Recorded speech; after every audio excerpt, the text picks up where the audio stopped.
খাদ্যহীনের দাও গো খাবার, দুঃখী জনে সুখ, রাত্রি শেষে আধার কেটে দেখাও আলোর মুখ।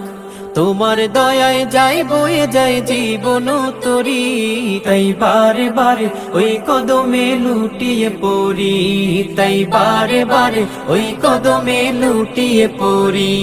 তার নিয়ামতের শুকরিয়া কেমনে আদায় করি, তাই বারে বারে ওই কদমে লুটিয়ে পড়ি, তাই বারে বারে ওই কদমে লুটিয়ে পড়ি, তাই বারে বারে ওই কদমে লুটিয়ে পড়ি, তাই বারে বারে ওই কদমে লুটিয়ে পড়ি।